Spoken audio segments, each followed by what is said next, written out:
Ted news 71 में आप सभी का स्वागत है। आज हमारे बीच में एक बार पुनः जुड़ चुके हैं डॉक्टर कुसुम सेरवाल, जो किसी परिचय के अब हमारे इलाके में मोहताज नहीं रहे हैं। डॉक्टर साहब, एक बार फिर से हमारे चैनल पर आपका स्वागत है और आपको 15 अगस्त आज़ादी के इस महान पर्व की बहुत बहुत शुभकामनाएं। क्या कुछ आज का दिन किस प्रकार की आम रूटीन में से हटकर दिनचर्या बनी, तो आज के आप रूटीन आपकी जानना चाहेंगे? जी, सबसे पहले तो मैं आप सबको धन्यवाद करती हूँ आपके चैनल के माध्यम से कि जिस तरह से आज घर घर तक तिरंगा लहराया जा रहा है। जी जी उसी के मार्फत आप मेरे साथ जुड़े हैं। मैं सबको शुभकामनाएं देती हूँ जी कि आज हमने 15 अगस्त आज़ादी का पर्व मनाया है और घर घर में जाकर के शुभकामनाएं दी हैं और गांव दर गांव हमारे प्रोग्राम भी चल रहे थे। हमने तिरंगा यात्रा निकाल करके हमने तो आज तिरंगा यात्रा भी रही जी और हमने बहुत आज अपने जो हमारे स्वतंत्रता सेनानी थे उन्हीं के ऊपर हम आज हमारी दिनचर्या बीती है, उन्हीं के ऊपर आज हमने चर्चा करी है और आगे आने वाले भविष्य के जो बच्चे हैं उनको भी सही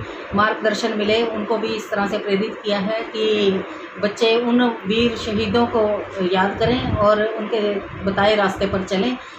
इस तरह से आज हमने मतलब सुबह से लेकर शाम तो आज पूरा राष्ट्र का धर्म निभाया आपने। बिल्कुल, आज हमारा अपने घर पर तिरंगा लहराया होगा। सबसे पहले मैंने अपने घर पे तिरंगा लहराया और घर घर तिरंगा जो प्रचार था हमारा आज हमने वो पूर्ण किया है।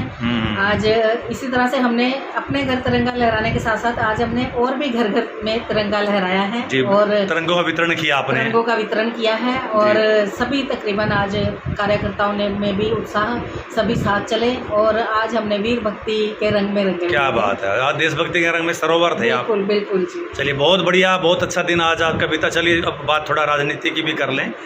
जब से जेजेपी को अलविदा कहकर भाजपा में एंट्री की, तब से पीछे मुड़कर मैडम कुसुम सेरवाल जी आपने नहीं देखा। ऐसे चर्चा राजनीतिक गलियारों में भी और लगातार सारा दिन घूम घूम कर लोगों में संपर्क करें, तो ऐसा कैसा रिस्पॉन्स आ रहा है और क्या कुछ इस बारे में जानकारी देंगे आप? बहुत अच्छा रिस्पॉन्स आ रहा है। पहले तो मैं आपको मेरी दिनचर्या का पहले भी पता था कि मैं हमेशा लोगों के बीच में बनी रहती थी जी। जैसे मैंने रूटीन को कभी ख़त्म किया ही नहीं है कि आज उस पार्टी में हमने ये काम किया और इस पार्टी में ये नहीं करेंगे। हमारे लिए पार्टी जो है, हमने एक ही चीज़ सीखी है, पार्टी हमारी माँ है, हमारा घर है, हमारा परिवार है, तो हमें उसे मजबूत करना होता है। हमारा एक ही लक्ष्य है कि हमने अपनी पार्टी को मजबूत करना है। जैसे दिनचर्या पहले चलती थी आज भी उसी तरह से चल रही है और पार्टी का प्रचार और प्रसार दिन रात हम चला करके रखा हुआ है और जो भी पार्टी की गतिविधियां हैं, जो भी आदरणीय हमारे सीएम साहब रोज रोज नई नई योजनाएं लागू कर रहे हैं, वो भी घर घर तक पहुंचाने में काम कर रहे हैं। आज मैं अगर खास तौर से मैं ये कहना चाहती हूँ कि महिलाओं में मेरे को काफ़ी उत्साह देखने को मिला है क्योंकि जब से सिलेंडर की योजना लागू की है आदरणीय सीएम साहब ने, महिलाओं में काफ़ी उत्साह है। जो गरीब परिवार हैं हमारे, क्योंकि सिलेंडर को लेकर के बहुत ज़्यादा दिक्कत आती थी, एक किचन का जो हिसाब किताब है वो बिगड़ जाता है महिलाओं का।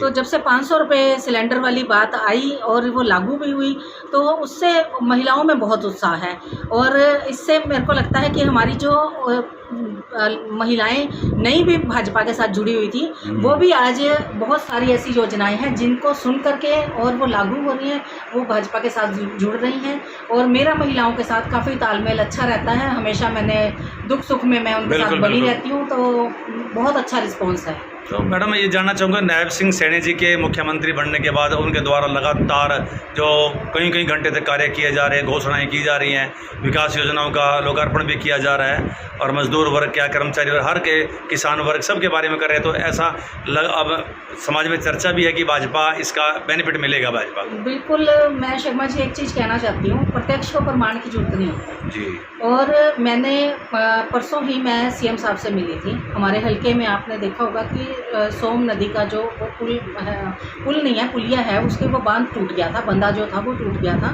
तो चिंतपुर से लेके खन्नूवाला तक वहाँ पानी से बहुत ज़्यादा नुकसान हुआ है जी। तो मैंने वहाँ तक बहुत सारी समस्याएं भी बताई थी। हमारे हल्का सडोरा में भी जो पानी की वजह से नुकसान हुआ वो भी मैंने चर्चा की थी जी। तो सीएम साहब ने तुरंत प्रभाव से उस पर एक्शन लिया और मैं रात को 12 बजे जी, जब सीएम साहब 12:05 पे सीएम हाउस पहुँचे थे रात को 12 बजे। मैंने नहीं देखा कि कोई ऐसा सीएम पहले कि भी हाँ भी 12 बजे लोग मिलने के लिए खड़े हैं, और वहाँ हजारों लोग बाहर खड़े थे जो उनसे मिलने के लिए, और हम लोग भी अंदर बैठे हुए थे, जो कि सीएम साहब वहाँ पहुँचे, हमसे मिले, और सभी जितने लोग थे वहाँ उनको सबको संतुष्ट करके भेजा, उनके सबके काम को देखा उन्होंने। और तो और वहाँ पर रात को 12 बजे भी लंगर चल रहा था। अच्छा मेरे लिए, मेरे को मतलब मैंने चीज़ें अपनी आंखों से देखी हैं, इसलिए मैं कह रही हूँ कि प्रत्यक्ष को प्रमाण की जरूरत नहीं है। मतलब एक बहुत अच्छा लगा कि कोई गरीब आदमी, कोई कहीं से भी आया हुआ अपनी समस्या को लेकर के, वो एक तो भूखा नहीं जा रहा वहाँ से जी, और संतुष्ट होके जा रहा है। तो बहुत अच्छी बात मेरे को यही लगती है।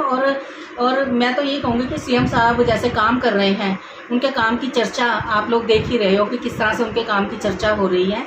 और हम तो यही चाहते हैं कि हम तो यही कहते हैं कि भाजपा तीसरी बार जैसे देश में सरकार बनी है हमारी, इसी तरह से हमारी हरियाणा प्रदेश में भी सरकार बने। और हम तो जैसे नायब सैनी जी जैसे पार्टी की जो भी नीतियाँ हैं हमारे को बता रहे हैं, हम आगे वही प्रसार भी कर रहे हैं, और यही चाहते हैं कि तीसरी बार की जो भाजपा की सरकार बने और लंबे समय तक चले। चलिए, जाते जाते क्वेश्चन, हरियाणा अपने सडौरा विधानसभा क्षेत्र में भाजपा के प्रत्याशियों की अब कतार लंबी हो गई है। पूर्व विधायक जी हैं, बलवंत सिंह जी हैं, संजीव गारू जी भी हैं, और भी कुछ नाम सामने आ रहे हैं निकल कर। तो क्या कुछ कहेंगे? और उसमें एक नाम डॉक्टर कुसुम सेरवाल जी का भी है। देखो, मैं तो यही कहना चाहती हूँ क्योंकि प्रजातंत्र है, प्रजातंत्र में हर किसी को अधिकार है कि हमें टिकट मिले। जो आदमी पार्टी में काम कर रहा है, हर आदमी चाहता है कि हाँ हम काम कर रहे हैं तो हमारे को टिकट मिले। लेकिन मैं ये कहना चाहती हूँ कि जो भी पार्टी के टिकटार्थी घूम रहे हैं वो एक जगह इकट्ठा जरूर हो जाएं उस समय जब भी किसी का भी टिकट अनाउंस हो जी। क्योंकि मेरी एक ही सोच है, क्योंकि हमने तो कमल खिलाना है और पार्टी का निशान जो है वो कमल है, ना तो मैं हूँ ना कोई और है। इसी तरह से जो भी पार्टी के बीच में आज नए नए लोग भी आएंगे, क्योंकि आपको पता चुनावी दौर है तो बरसाती मेंढक भी बहुत निकलते हैं जो सिर्फ इन्हीं दिनों में दिखते हैं, वो पहले कभी दिखते नहीं हैं। लेकिन जो धरातल पर काम कर रहे होते हैं, पार्टी जो है वो बहुत कुछ देखती है। पार्टी ऐसे नहीं किसी को भी टिकट दे देती। पार्टी का एक बेस है और बहुत मजबूत बेस है जिसके आधार पर पार्टी टिकट देगी। जो भी निर्णय पार्टी का होगा मेरे लिए तो सर्वमान्य होगा।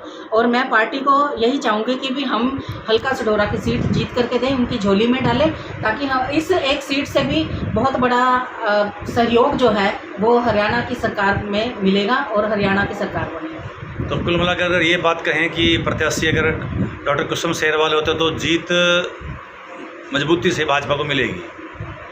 देखो, ये तो आपने बात जो पूछी है, मैं इसके लिए ये ज़रूर कहना चाहती हूँ कि मेरा कम से कम भी जब मैंने पहले चुनाव लड़ा था उस बीच में मेरे को 16-17 हज़ार वोट मिला था जी। और वो मेरा पर्सनल वोट था। मैंने इंडिपेंडेंट चुनाव लड़ा था। उसमें हमारे आपको पता है कि पार्टी बनी थी, किसी को ये भी नहीं पता चला कि चुनाव चिन्ह क्या है। ठीक है। और जो आज जिस तरह से पर्सनल लेवल पे मैंने काम किया था और पर्सनल लेवल पे ही वोट जोड़ा था, और आज मेरे ख्याल से उस वोट में बढ़ोतरी जो है वो अगर 16,000 वोट थी, तो आज मैं ये कह सकती हूँ कि आज पर्सनल लोग भी, क्योंकि मैंने एक भाईचारा और एक सामाजिक संस्थाओं से जुड़े होने के साथ साथ मैं खुद भी अपनी एक एनजीओ चलाती हूँ। मेरी नई उम्मीद संस्था की एक एनजीओ है जिसको मैं महिलाओं में उसके साथ जुड़ी हुई हूँ।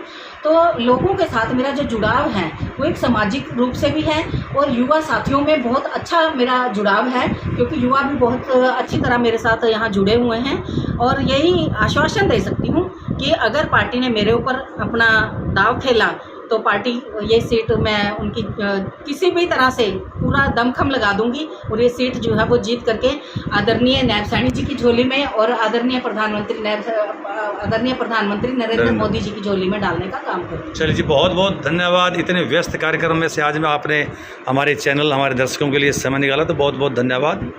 धन्यवाद डॉक्टर कुसुम सेरवाल जी।